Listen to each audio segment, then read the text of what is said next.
Gloire à ton nom, ô éternel mon Dieu. Merci pour ta sainte présence. Merci pour ce moment que tu conduis, que tu guides. Merci. Certainement que tu as quelque chose pour ton peuple, pour tes enfants. Et l'objectif, n'est-ce pas, notre objectif, c'est de transmettre ton message.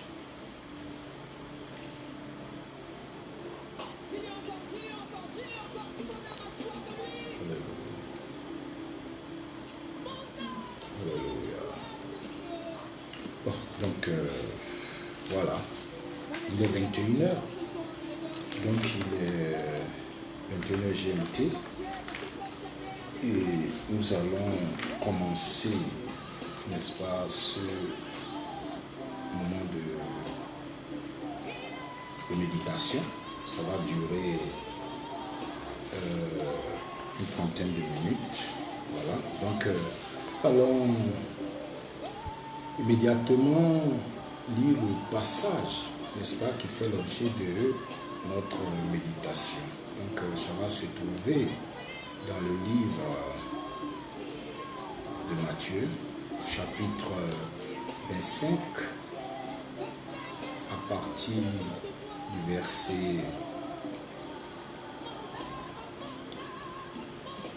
du verset 14 au verset 30. Voilà.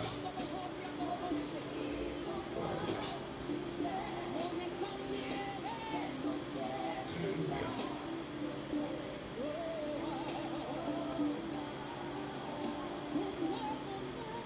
Nous allons donc le lire.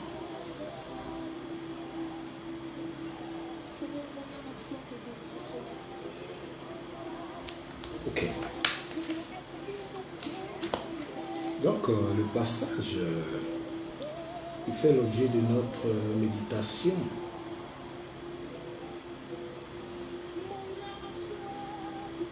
Comme nous l'avions dit, se trouve dans le livre de Matthieu,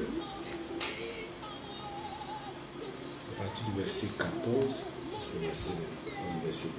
Voilà.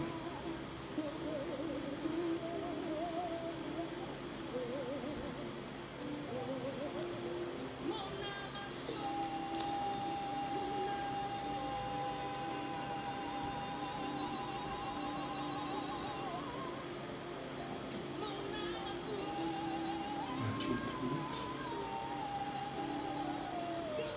verset 14, verset 25.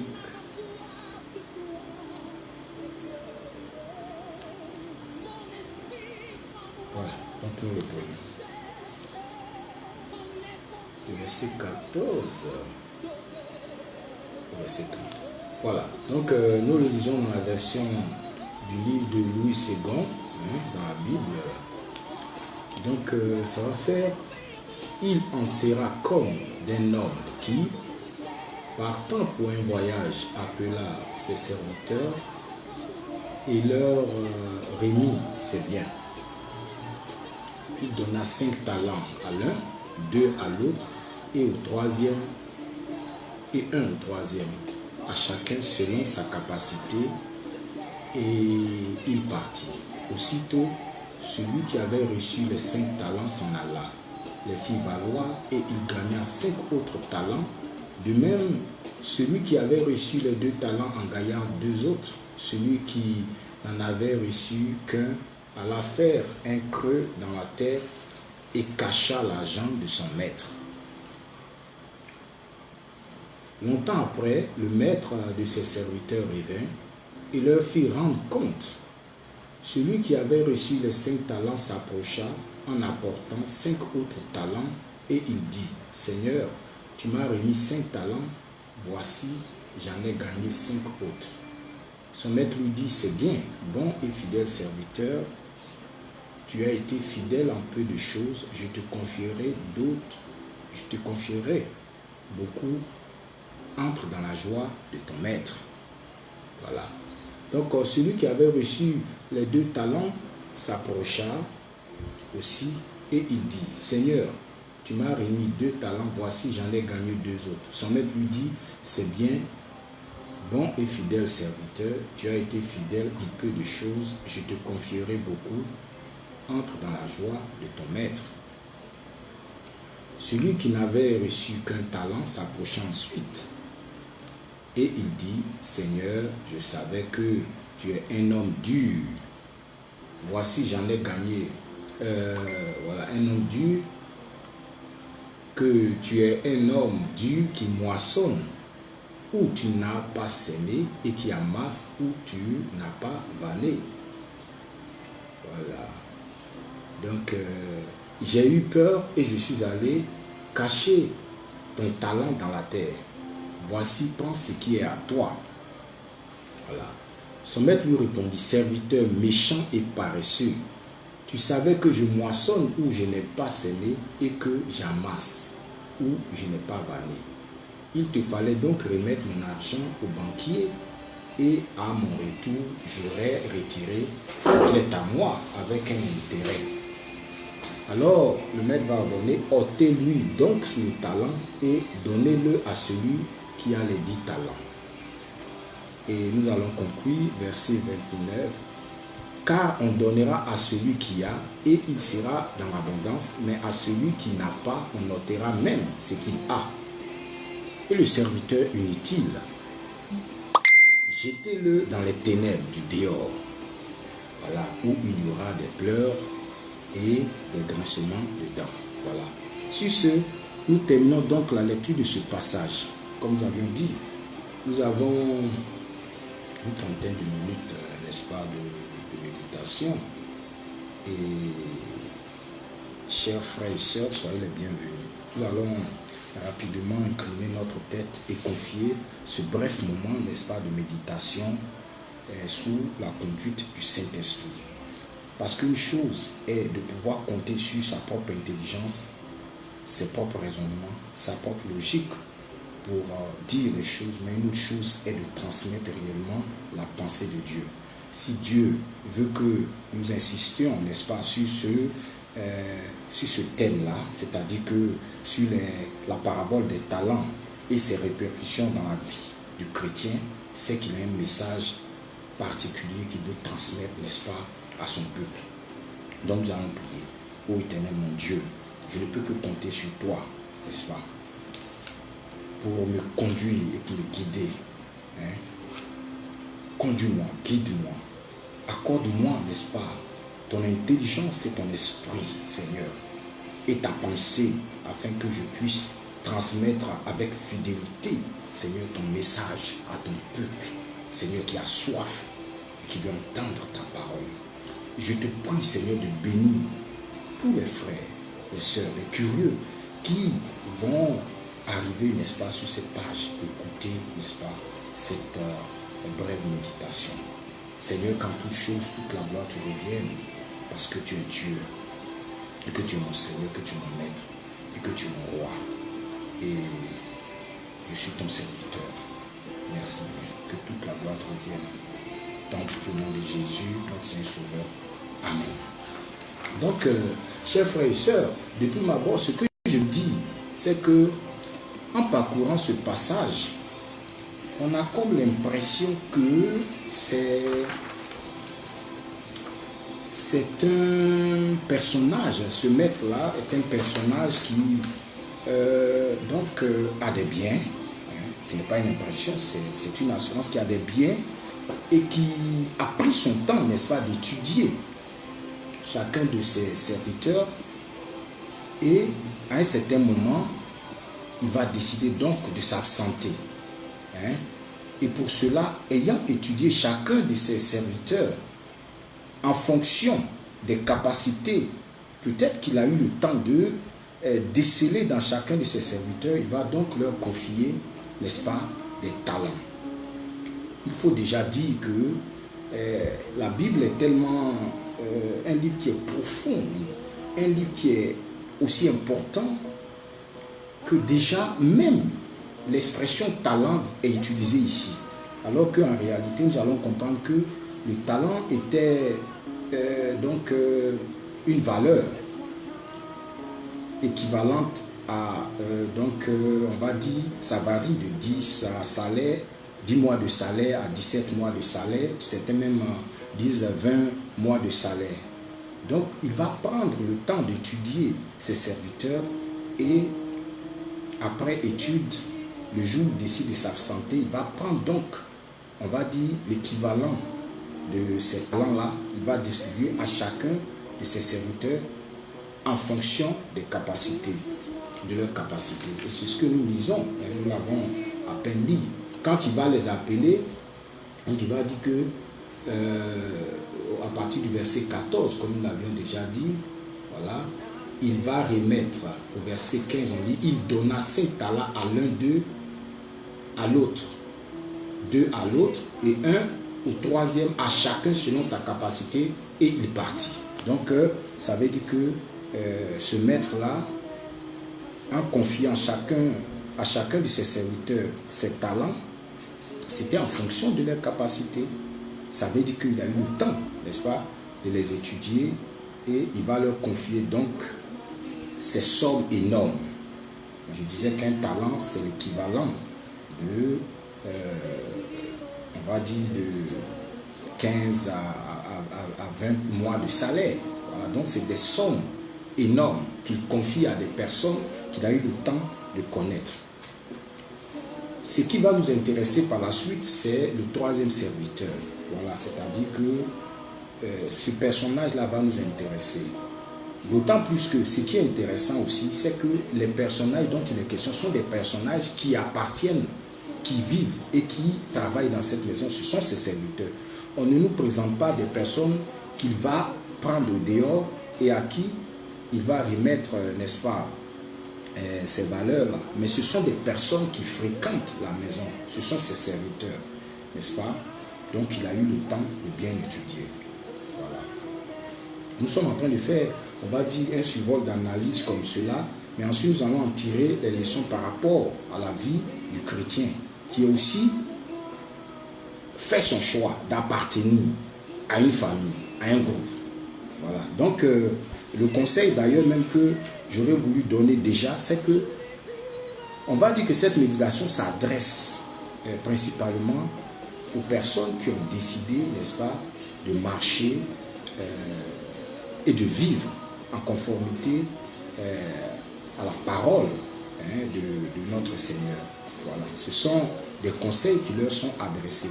Les personnes qui n'ont pas encore fait la rencontre personnelle avec le Seigneur Jésus-Christ, nous les invitons à ces personnes-là d'accepter Jésus-Christ comme leur Seigneur et leur Sauveur personnel. Voilà. Donc, ce qui est paradoxal dans cette histoire-là, on va voir ce maître-là qui va prendre de façon aussi volontaire, sans poser de conditions initiales, ses propres biens qu'il va distribuer en fonction des capacités de chacun de ses serviteurs et il s'absente, il va en voyage. Imaginons un instant, dans ce monde dans lequel nous vivons, vous entrez, n'est-ce pas, dans une banque, n'est-ce pas, et vous prétendez avoir de l'argent pour n'importe quelle activité ou n'importe quel projet. Je ne crois pas que ça se passe de cette façon comme nous avons à peine découvert ce maître-là en train de se comporter avec ses serviteurs. Quand vous allez dans une banque, vous présentez votre problème, votre projet, on va financer ce projet, mais il y a des conditions, il y a des contrats, il y a des détails, et il faut être d'accord, n'est-ce pas? Il y a des intérêts, par exemple, le prêt qu'on vous fait, ce n'est jamais gratuit. Or ici, on voit que ce maître-là, il va remettre ses biens à ses serviteurs. On ne nous dit pas justement si il lui pose des conditions préalables. Ce qui est sûr, c'est que dès qu'il rentre, alors les serviteurs savent qu'ils ont l'obligation de rendre des comptes de ces valeurs, de ces sommes qui leur ont été prêtées. Voilà. Prêter, bon, le terme n'est même pas correct, ce n'était pas des prêts, puisqu'il leur a donné de façon volontaire. Et alors, chacun de ces serviteurs-là va venir maintenant rendre compte de ce qu'il a reçu. Donc, celui qui en a reçu 5 présente 5 comme bénéfice. celui qui en a reçu 2 présente 2, mais celui qui est le 3e serviteur, au lieu de présenter, on va dire, un bénéfice de ce qui lui a été confié, il remet exactement la somme qui lui a été donnée, c'est-à-dire que le talent qui lui a été donné. Et d'ailleurs, qu'est-ce qu'il va faire? Il aura enterré ce talent-là qu'il va aller déterrer et venir remettre exactement. Mais au lieu de se contenter même de remettre sans même se mettre à parler, il va en plus qualifier le maître là d'être, on va dire, un maître qui est méchant, un maître qui est dur, hein, n'est-ce pas? Qu'est-ce qu'il va dire? Il va dire son maître ici. Il dit, celui qui en avait reçu qu'un talent s'approchant, ensuite il dit, Seigneur, je savais que tu es un homme dur qui moissonne où tu n'as pas semé et qui amasse où tu n'as pas vanné. J'ai eu peur et je suis allé cacher ton talent dans la terre. Voici, je prends ce qui est, voici, prends ce qui est à toi. Voilà, donc il va le lui remettre exactement comme il a reçu. Et le maître justement va dire, mais si je te remets un talent, peut-être que il aurait fallu que tu utilises de façon intelligente ce talent. Tu t'es comporté comme un serviteur qui est méchant, un serviteur qui est paresseux, parce que ceux qui en ont eu, ils ont eu le temps quand même de connaître et de reconnaître la valeur de ce talent qui leur a été donné, et ils ont fructifié, n'est-ce pas, ce talent. Tant bien même que je ne leur ai rien demandé, mais ils ont mis en valeur ces talents. Voilà. Donc ici, c'est une analyse, on va dire, de premier degré, comme cela, de ce que nous lisons. Voilà. Comment est-ce que ce maître va donner de façon, on va dire comme cela, libre, sans poser de conditions, des biens, ses biens, à des personnes qu'il connaît très bien, qui vivent dans sa maison. Il va donner en fonction des capacités, sans obligation de quoi que ce soit. Mais il va alors attendre quand même une réaction de ses serviteurs. Et le 3e serviteur va avoir une réaction qui est totalement différente. Bon, maintenant, nous allons comprendre pourquoi est-ce que le Seigneur justement utilise cette parabole et qu'est-ce qu'il veut nous dire, n'est-ce pas, en tant que chrétien aujourd'hui. Voilà. Bon, on va dire que le talent, qui représente, on va dire en moyenne comme 17 à 20 mois de salaire. Voilà. Excusez un instant parce que je crois que je vais... Voilà, comme un équivalent de 20 mois de salaire. Excusez. La batterie là. Ok. Voilà, de 15 à 20 mois de salaire. Voilà, c'est quand même pour signifier justement que ce que Dieu nous donne de façon gratuite, ça a toujours une valeur importante. Et quand il nous donne en fonction, n'est-ce pas, de nos capacités. Il ne nous fait pas peser, hein, n'est-ce pas, ce qu'il nous donne comme disons, cadeau. Voilà. Il nous le donne parce que ça va servir. Bon, maintenant, nous allons voir cette question-là dans la perspective de la vie chrétienne. Voilà. Le Seigneur Jésus-Christ est un don de Dieu. Il a été donné en guise, n'est-ce pas, de cadeau. Voilà, nous étions des pécheurs, loin de Dieu, parce que nous sommes rebellés et l'homme a été séparé de Dieu, et il fallait que Dieu puisse trouver la solution, n'est-ce pas, de cette séparation. Alors qu'est-ce qu'il va faire? Il va lui-même offrir son propre fils Jésus-Christ en rémission de nos péchés. Voilà. C'est-à-dire que si nous recevons gratuitement Jésus-Christ comme notre Seigneur et Sauveur, nous sommes sauvés, nous avons la vie éternelle. Ça, c'est le premier point. Bon, maintenant que nous avons reçu le Seigneur Jésus-Christ comme notre Seigneur et Sauveur, qu'est-ce qui va se passer? Faut-il alors que nous restions comme ça dans cette situation-là? Faut-il que nous restions dans cette situation? Non. Parce que lorsque nous avons reçu Jésus, notre Seigneur Jésus-Christ, nous savons, et comme ça s'est passé justement dans cette histoire que nous venons à peine de lire, à un certain moment, ce maître va remettre, n'est-ce pas, des talents. Il va remettre des ressources, il va remettre des biens. il va remettre des valeurs, des choses importantes. Il va donner des attributs importants à ses serviteurs. C'est-à-dire que nous sommes passés du dehors et nous sommes maintenant à l'intérieur de la maison en tant que chrétiens, n'est-ce pas? Nous sommes de la famille de Dieu maintenant. Parce que la parole de Dieu dit que nous étions errants. Nous ne savions même pas où aller.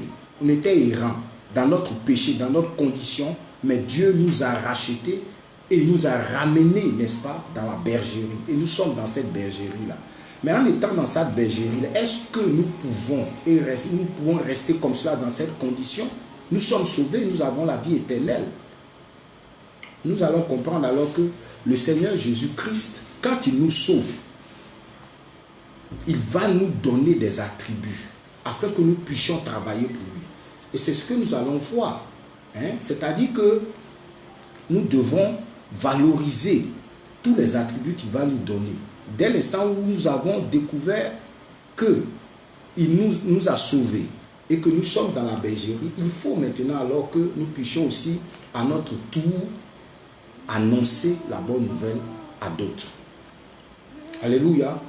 Il y a quelques versets bibliques ici qui vont servir, n'est-ce pas, d'appui à notre méditation.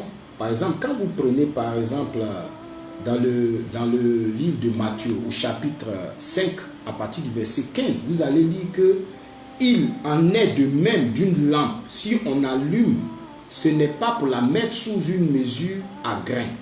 Au contraire, on la fixe sur un pied de lampe pour qu'elle éclaire tous ceux qui sont dans la maison. Donc, en d'autres termes, ça veut dire qu'on n'allume pas une lampe pour la mettre sous le boisseau, mais on la met sur le chandelier et elle éclaire tous ceux qui sont dans la maison. Qu'est-ce que ça veut dire? Ça veut dire que nous sommes sauvés pour briller. C'est pourquoi la parole de Dieu dit que nous sommes aussi la lumière du monde.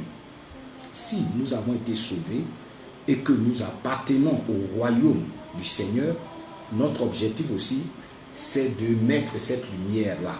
Mais la lumière, quand tu la mets en marche, tu ne la mets pas sous une table. Il faut qu'elle puisse briller. Donc notre lumière doit briller.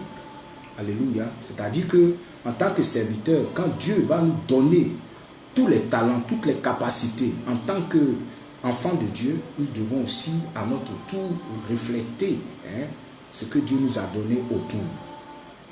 Mais il faut que nous sachions que ça a de la valeur.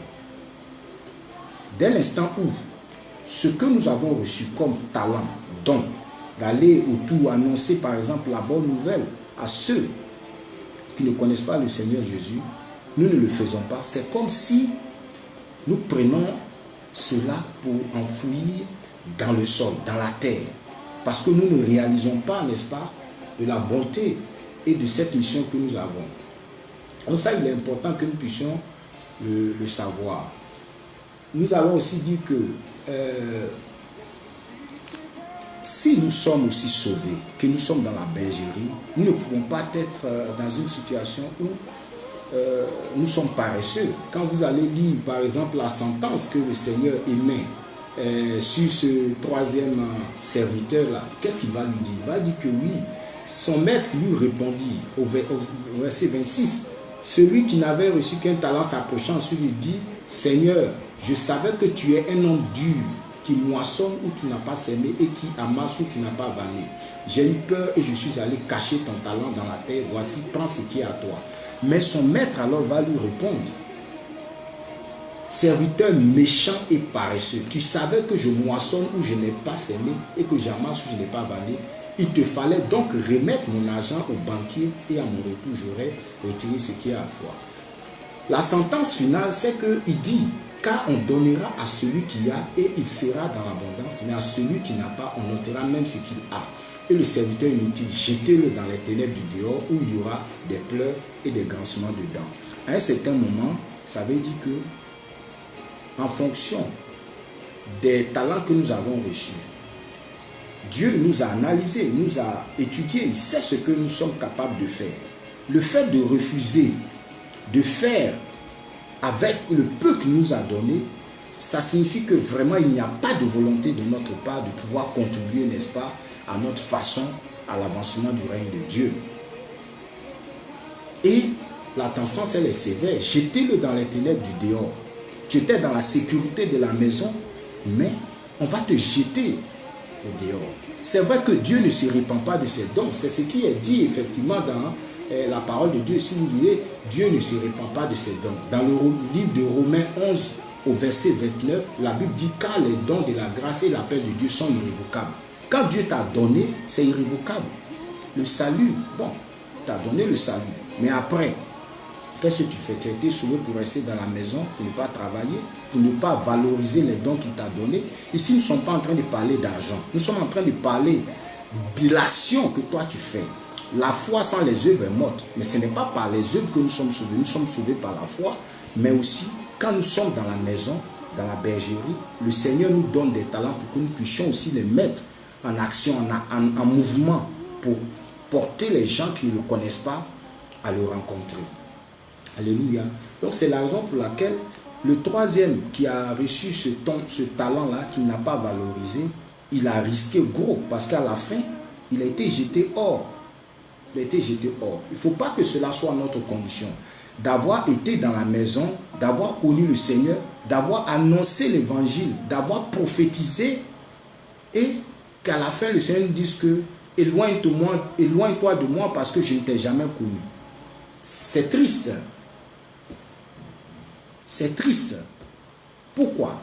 Parce que nous avons été dans la maison, nous n'avons pas réellement travaillé comme il fallait le faire pour l'avancement de l'œuvre de Dieu. Voilà. Et ça serait vraiment triste de rater vraiment notre salut. Oui. De rater notre salut. Alléluia. Donc, nous n'avons pas suffisamment de temps maintenant pour terminer. Voilà, donc c'était un encouragement ce soir pour dire que lorsque nous sommes sauvés, il faut que nous nous rendions compte que Dieu nous qualifie, il nous donne des dons. Et nous ne devons pas nous contenter de nous asseoir sur ces dons-là et des talents, et ces talents-là, et nous asseoir dans la maison sans vraiment travailler aussi activement pour l'œuvre de Dieu. J'ai vu des personnes qui, avec le peu qu'ils ont, ils s'organisent de telle sorte que quand ils sortent, ils vont prêcher l'évangile, ils vont annoncer l'évangile avec le peu qu'ils ont. Ils achètent un petit appareil, vraiment ils s'organisent parce que nous sommes dans ce temps de la fin et il faut que d'une manière ou d'une autre, nous puissions annoncer l'évangile. Si nous ne le faisons pas, nous, c'est qui va le faire? Qui va le faire? Voilà. Mais avoir du talent aussi pour Dieu et valoriser ses talents, ça veut dire aussi autre chose. Ça veut dire que il y a des personnes, par exemple, qui sont en train de travailler, qui sont au front, en train de parler de l'œuvre de Dieu, en train d'annoncer l'évangile, et qui font avec le peu qu'ils ont. Mais il y a des gens qui ont été sauvés, qui savent qu'ils ont donné leur vie au Seigneur, et que Dieu a béni, d'une manière ou d'une autre, avec des biens. Mais si toi tu ne sors pas pour annoncer l'évangile, comme le fait l'autre qui en a peu, mais qu'est-ce que toi tu peux faire?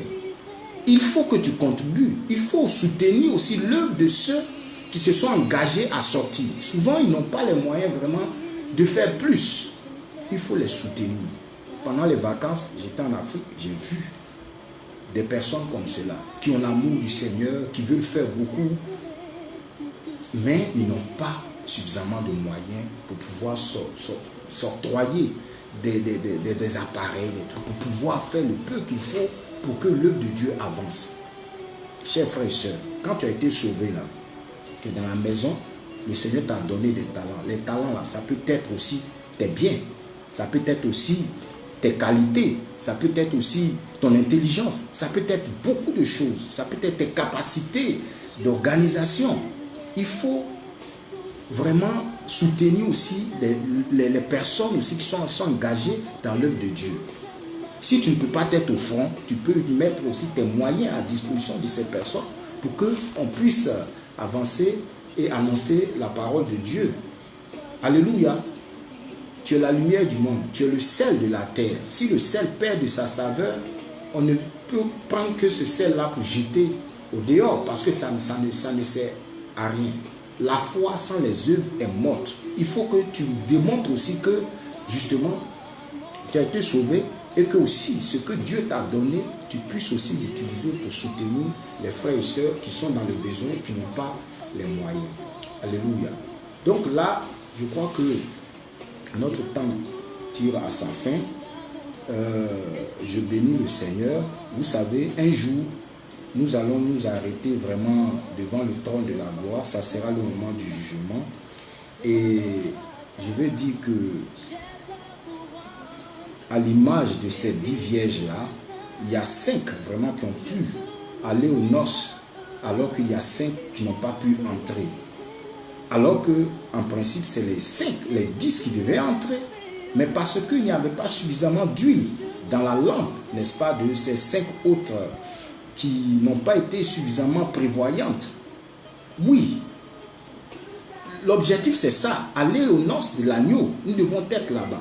Mais il faut aussi que nous puissions nous préparer, parce que, pour ne pas que notre huile aussi manque. Et notre huile ne manquera pas si nous sommes attachés réellement aux choses de Dieu. Si nous sommes attachés vraiment au travail aussi que le Seigneur nous donne. La dernière fois, je m'étais pensé que l'Esprit de Dieu m'a communiqué comme cela. Il dit que oui, tu as été appelé pour faire l'œuvre de Dieu, il faut le faire. Voilà, parce que tant que tu ne vas pas le faire, tu ne vas pas voir la puissance de Dieu se manifester réellement. C'est quand tu t'engages, quand tu vas, alors Dieu va travailler avec toi. C'est ce qu'il a dit. Le jour où il était en train de monter au ciel, voilà, il a dit, je vous envoie le Saint-Esprit va travailler. Et quand il est monté, la parole de Dieu nous dit, et nous le voyons dans le livre d'Exode, que quand les disciples ont commencé à aller annoncer l'évangile, le Saint-Esprit était là, il travaillait avec eux et il manifestait et il réalisait tout ce que le Seigneur Jésus avait promis. Donc, nous devons nous lever pour travailler pour le Seigneur, ne pas dormir. Si nous mettons en valeur ce qu'il nous a donné, les résultats seront là. Comme nous avons vu les 5 talents qui sont devenus 10, et le Seigneur a pris le talent du paresseux, du fainéant, et il a pris ça, il a donné ça à celui qui avait travaillé. Celui qui en avait 2, il en a eu 4. Demain, il en aura 6 et ça va augmenter. Mais si tu vas prendre le talent que le Seigneur t'a donné pour aller cacher et que tu vas t'asseoir dessus dans la maison de Dieu, alors tu es inutile. Tu es inutile. Le Seigneur a dit que veillez et priez, car on ne sait quand il revient. Là encore, quand vous lisez un peu toujours dans les mêmes paraboles, vous allez voir qu'il s'en va encore en voyage et qu'est-ce qu'il va? Il va donner des tâches à chacun de ses serviteurs dans la maison. Et puis au portier, il va le mettre là, il va dire voilà, toi le portier, sois là. Parce que il arrive à un moment et il faut que le portier soit éveillé. Mais toi qui es dans la maison là, tu es en train de faire quoi dans la maison? Tu fais quoi? Tu es assis là, est-ce que tu es en train de travailler? On ne parle pas de ceux qui sont dehors. Ceux qui sont dehors là, ils sont déjà dans leurs conditions. Nous devons aller les récupérer, les amener. Mais toi qui es dedans là, il faut que tu travailles, il faut que tu t'organises, il faut que tu soutiennes l'œuvre pour que ça puisse avancer. Alléluia. Chers frères et sœurs, j'espère vraiment que le Seigneur puisse vraiment toucher chacun de nous, nos cœurs, pour que nous ayons la force vraiment de nous lever, pour nous engager dans son œuvre. Parce que, voilà, si même nous nous calmons, nous ne faisons rien, les pierres vont crier, les pierres vont crier. Le ciel, l'univers raconte la gloire de Dieu. Ça n'a pas nécessairement besoin de Dieu. Mais Dieu est en train de vouloir travailler dans cette œuvre-là avec nous. Sinon, il n'allait pas venir dire, voilà, je vous fais de vous des pécheurs d'hommes. Sinon, il n'allait pas le dire. Voilà. Le Seigneur Jésus, il allait mourir, et puis tout à coup, comme il est Dieu, il fait tout ce qu'il veut, puis le monde est... Mais non, parce qu'il a besoin de nous. Il faut que celui qui reçoit l'évangile soit dans la condition de dire, oui, j'ai écouté et je suis d'accord. Que s'il manifeste sa volonté d'accepter. Et voilà pourquoi est-ce que le Saint-Esprit est là, il travaille avec ceux qui vont travailler. Si tu es en train d'annoncer l'œuvre de Dieu, le salut aux païens, à ceux qui ne le connaissent pas, et que tu as engagé, le Saint-Esprit sera avec toi. Et là, alors, les miracles vont avoir lieu. Et alors, les conversions vont avoir lieu. Le Saint-Esprit va confirmer la puissance de la parole de Dieu. Mais il faut que tu te lèves. Il faut que tu te lèves. Il faut arrêter d'être assis. Parce que tu vois que même dans le livre de l'Apocalypse, je vais te donner le passage là. Dans le livre de l'Apocalypse, quand vous prenez le livre de l'Apocalypse au chapitre... Alléluia. Au chapitre 3, lisez un peu. D'abord, on va dire au chapitre 2, verset 5. Souviens-toi donc d'où tu es tombé, répands-toi et pratique les premières œuvres. Sinon, je viendrai à toi et j'ôterai ton chandelier de sa place, à moins que tu ne te répandes. Qu'est-ce que ça veut dire à un certain moment? Ça veut dire que tu es dans la maison là-bas. Pratique tes premières œuvres. Tu faisais quoi avant? Tu as été sauvé. Il y a eu la flamme, vraiment, qui animait ton cœur. Tu te disais, oh, mais vraiment, le Seigneur m'a sauvé. Oh, tu as commencé à annoncer l'évangile autour, à tes parents, à tes frères, partout, partout. Et puis bon, à un certain moment, tu t'es accommodé. Et puis bon, tu n'avances pas. Tu n'avances pas. La parole de Dieu dit au verset 15 du chapitre 3 de l'Apocalypse, je connais ta conduite et je sais que tu n'es ni froid ni bouillant. Il va te vomir si tu continues encore. Si tu continues dans cette condition-là, tu seras vomi. Je veux dire que le troisième serviteur, là, il était dans la maison. Il était dans la maison. Le Seigneur connaissait très bien ses capacités, mais le Seigneur a eu confiance en lui. Il lui a donné un talent. Mais lui, il n'a pas valorisé ça. Il a caché. Et encore même, il a accusé même son maître. Donc, attention, tu peux être dans la maison là. Mais si vraiment tu n'apprends pas à mettre en valeur le don qu'il t'a donné, la grâce qu'il t'a donnée, la mission aussi qu'il t'a donnée, les moyens que tu as pour aider, financer, soutenir l'œuvre de Dieu, alors vraiment tu es un serviteur fainéant et inutile. Le Seigneur va te vomir. Donc, je vous encourage, je m'encourage, je vous encourage aussi vraiment que le Seigneur puisse faire son œuvre en nous, nous parler, afin que vraiment nous puissions nous attacher aussi à la chose la plus importante. Il revient, il est en train de revenir, il est à la porte, il revient là. Il revient. Donc il faut que nous nous réveillons. Car nous ne savons pas quand il vient, mais il a dit qu'il vient. Et les signes avant-coureurs sont là. Il est là à la porte. Réveillons-nous, réveillons-nous et travaillons pour que les âmes soient sauvées. Le maximum d'âmes que nous réussissons à mener à son royaume. Alléluia. Nous avons dépassé quelques minutes parce qu'on n'a pas commencé tout. Donc, chers frères et sœurs, vraiment, nous concluons et je vais prier. Voilà. La première des choses, c'est que toutes les personnes qui vont suivre cette vidéo, bon là, je crois que j'ai vu une sœur qui est venue, bon, elle s'appelle Chic Damien, que le Seigneur te bénisse, ma sœur, vraiment que le Seigneur te bénisse. Merci d'avoir été ici présent pour suivre, enfin échanger vraiment dans cette vidéo-là. Voilà, je veux dire du coup que de plus en plus, le Seigneur veut me pousser vraiment à pouvoir intervenir comme cela dans des méditations. Donc je vais le faire. Donc je te remercie, que le Seigneur te bénisse. Aussi, toutes les personnes qui vont suivre après cette vidéo, que d'une façon ou d'une autre façon particulière, le Seigneur puisse utiliser quelques éléments de cette vidéo pour pouvoir les toucher, les amener à comprendre quel est le souci du Saint-Esprit en ce moment. On ne peut pas rester là comme cela, nous accommoder dans la maison. Il faut que nous nous lévions pour travailler. Si tu ne peux pas aller évangéliser comme font certains qui s'engagent, il faut que toi tu les soutiennes avec ce que tu as. Ce sont les talents que Dieu t'a donnés. Il faut utiliser ça aussi pour soutenir ceux qui sont en train de le faire. Il y a des gens qui ne dorment pas. Jour et nuit, ils sont là. Ça les préoccupe comment faire avancer le règne du Seigneur. Mais ils n'ont pas les moyens que tu as. Alors toi, il faut les soutenir par la prière. Il faut les soutenir par les dons que le Seigneur t'a donnés. Il faut les soutenir. Engage-toi. N'aie pas honte. Parce que si tu as honte, le Seigneur aussi aura honte de toi. C'est le moment. Parce que Satan ne se cache pas. Il dit ouvertement, il fait. Il s'affiche partout dans les rues. Il n'a pas peur, il n'a pas honte. Il s'en fout. Il sait qu'il est à la fin. Il n'a pas peur, il n'a pas honte. Nous ne devons pas avoir honte de notre Seigneur Jésus-Christ. Parce que Jésus-Christ est le chemin, il est la vérité et il est la vie. Alléluia. Nous prions. Seigneur, merci vraiment pour ce moment que nous avons passé à méditer ta parole qui est belle, elle est parfaite. Seigneur, ta parole est parfaite. C'est vrai que ici, ce sont 60 pages d'éléments qu'il fallait dire. On ne peut pas tout dire. Mais Seigneur, j'ai voulu que le Saint-Esprit vraiment puisse conduire ce moment pour dire exactement ce qu'il fallait, Seigneur, aux frères et aux sœurs qui vont pouvoir, ceux qui ont suivi maintenant et ceux qui suivront plus tard. Touche-les par ta parole, par ta pensée, Seigneur, qui est la vérité. Tu connais le besoin de chacun de nous.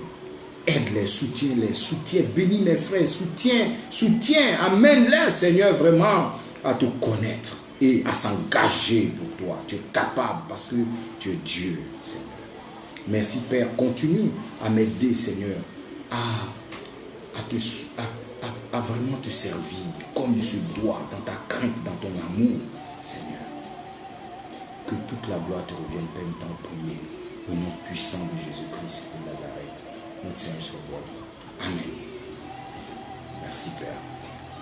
Je vous salue et on sera la prochaine. Pour une autre méditation, je vais mettre l'information et puis bon, donc on sera là. Si maintenant il y a quelques petites questions que vous voulez poser, bon, vous pouvez me les poser inbox, bon, je vous répondrai. Que toute la gloire revienne au Seigneur. Amen. Merci.